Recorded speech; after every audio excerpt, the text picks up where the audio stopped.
In an unprecedented move for Cuba, its Communist Party has approved a sweeping economic reform plan designed to counteract years of U.S. pressure and sanctions. This emergency package comes as the island nation continues to be battered by stringent measures imposed by the United States. On Thursday, the National Assembly overwhelmingly endorsed this bold initiative, which includes expanding opportunities for private enterprise, attracting foreign investment from abroad, including Cubans living in other countries, and liberalizing access to the once state-dominated finance sector. The package represents a significant shift for Cuba, where the Communist Party has ruled since 1965. In his address to the party's Central Committee broadcast on Thursday, President Miguel Diaz-Canel acknowledged that while external pressure from the U.S. is evident, internal factors have also contributed to the country's economic challenges. He pointed out slowness, bureaucracy, and norms that impede those who want to produce, as well as decisions made by the government that were delayed.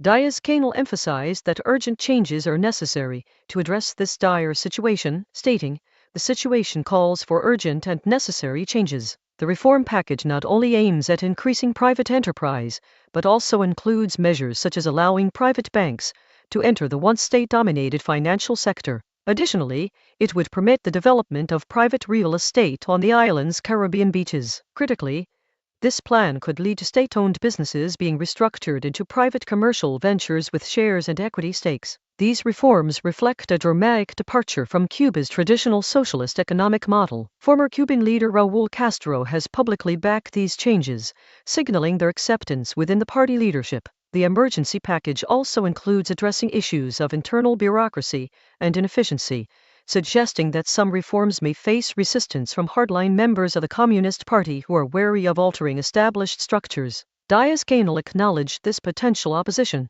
but stated that certain measures cannot be delayed or postponed. In a separate development, the European Union has escalated its pressure on Cuba by passing a resolution calling for sanctions against President Miguel Diaz-Canel and Grupo de Administración Empresarial S.A., a business conglomerate controlled by the Cuban military. The EU resolution condemned what it describes as the systematic repression by the Cuban government, while urging for profound economic and political change. U.S. Vice President J.D. Vance's comments on Thursday provide an interesting contrast to these developments. He stated that Washington is open to engaging with Cuba if they make positive changes, emphasizing the importance of making Cubans happy and successful. However, the U.S. administration has yet to respond officially to these latest moves by Cuba's Communist Party. The United States, under President Donald Trump's administration, has long imposed a trade embargo on Cuba, significantly weakening its economy over decades. In January, the Trump administration further intensified this pressure by blocking fuel deliveries to the island. This ongoing campaign of economic sanctions and diplomatic isolation continues to impact Cuba's ability to navigate its domestic challenges. In summary, Cuba's Communist Party has approved a comprehensive economic reform plan aimed at addressing both external and internal factors contributing to the country's economic woes. While this move represents a significant departure from traditional socialist practices, it also acknowledges that some resistance may be encountered within its own party structure.